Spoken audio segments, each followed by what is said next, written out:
Hey everyone, I just wanted to say that every story here is not mine. All the users will be linked down below. All the rights go to their owners, and if you have any issue or want your story removed, feel free to message me on Discord. Also, feel free to send me your horror stories on Discord. Enjoy the video, everyone. Short Horror Stories, Volume 1. I Hate It When My Brother Charlie Has to Go Away, by Horror in Pure Form. I hate it when my brother Charlie has to go away. My parents constantly try to explain to me how sick he is, that I am lucky for having a brain where all the chemicals flow properly to their destinations like undammed rivers.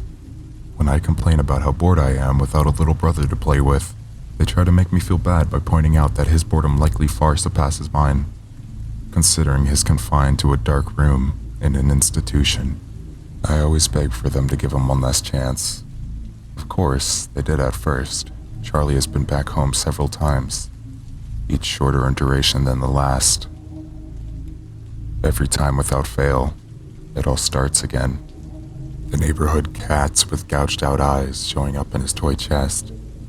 My dad's razors found dropped on the baby slide in the park across the street. Mom's vitamins replaced by bits of dishwasher tablets. My parents are hesitant now, using last chances sparingly. They say his disorder makes him charming, makes it easy for him to fake normalcy, and to trick the doctors who care for him into thinking he is ready for rehabilitation, that I will just have to put up with my boredom if it means staying safe from him. I hate it when Charlie has to go away.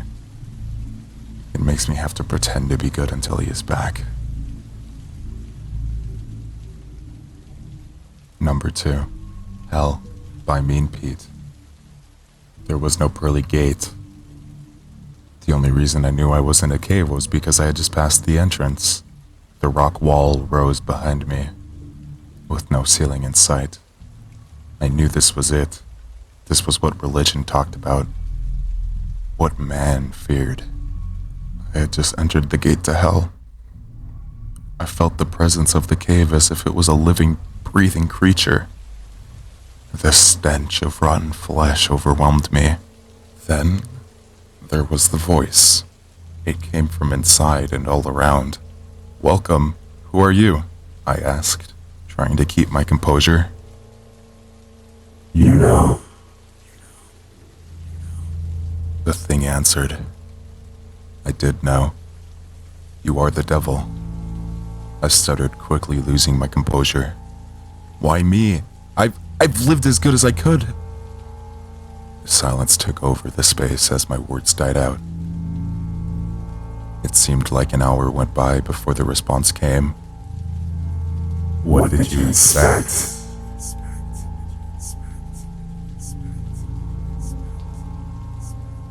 The voice was penetrating but patient. I don't know. I never believed any of this. I uttered. "Is that why I'm here?" Silence.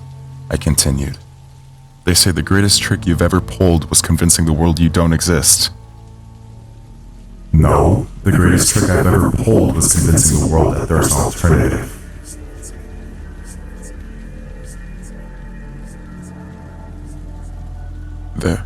There is no God?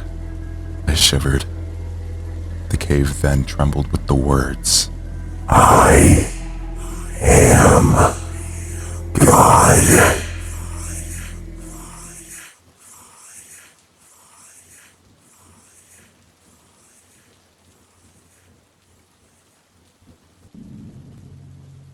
Number 3. Ends by Minboy. The doctor pulled the stethoscope ear tips out and hung the device around his neck. "Mr. Weatherby, all of your tests have come back negative, and my examination shows nothing abnormal." Adam knew what was coming next. I'm not crazy, doctor. I'm sorry, but there is no physical reason to why you occasionally lose control of your hands. A psychologist can help.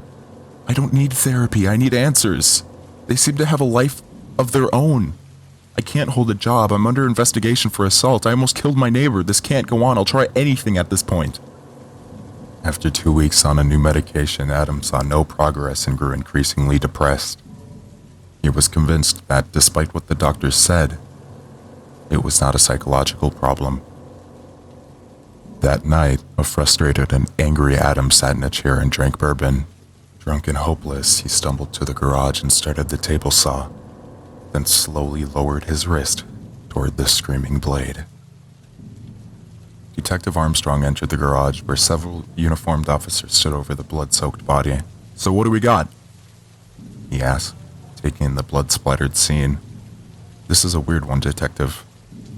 "How so?" "Take a look at the body. He apparently chopped off his hands with the table saw and bled to death." Armstrong knelt down. And we can't seem to find his hands anywhere.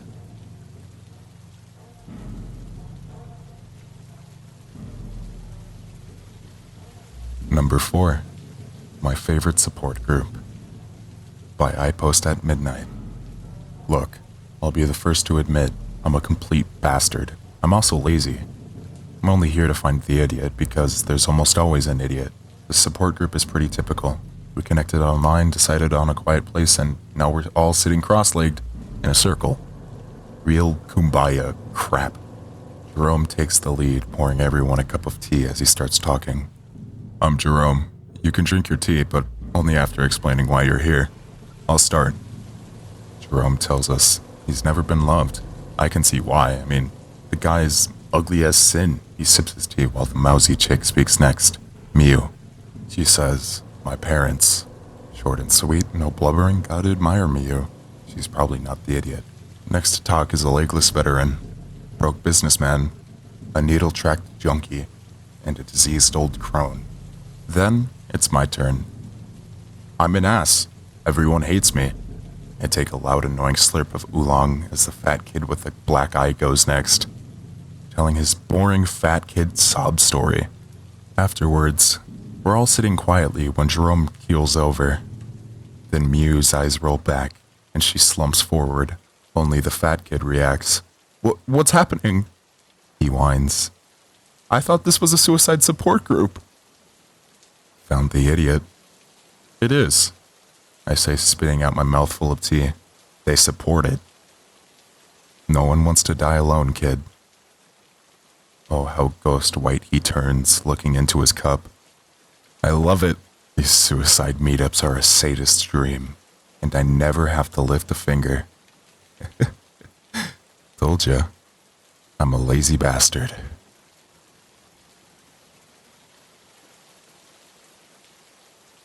Number 5.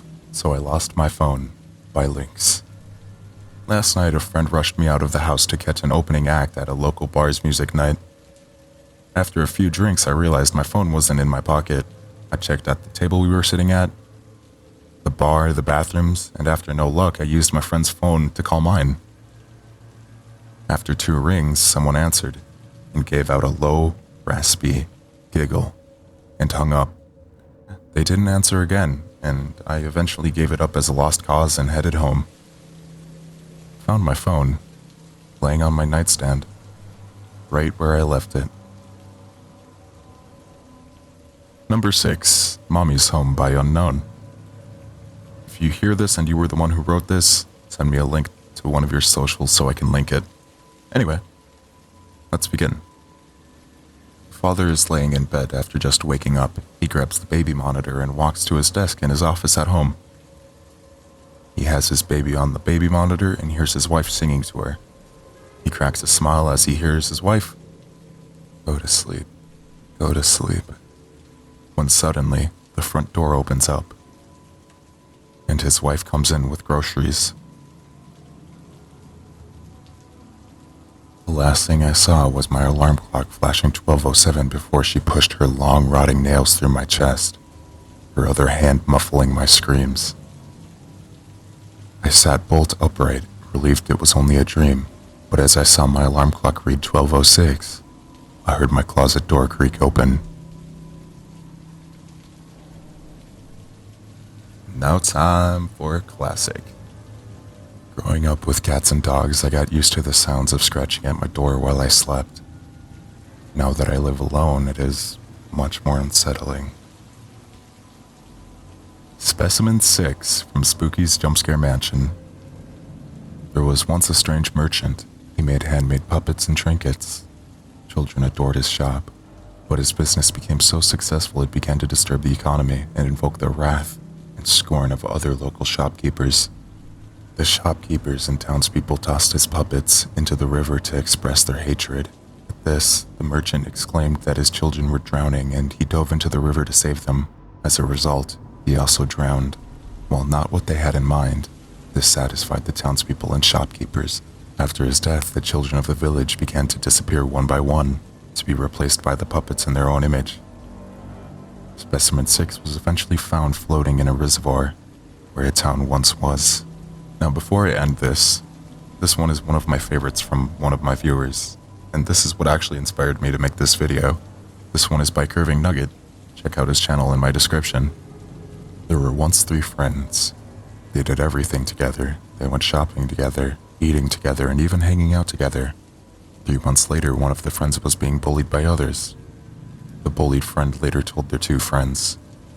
4 months passed by and nobody heard from the bullies. 2 weeks go by and a bone was found in the ground by a baseball field. It was one of the bullies' bones.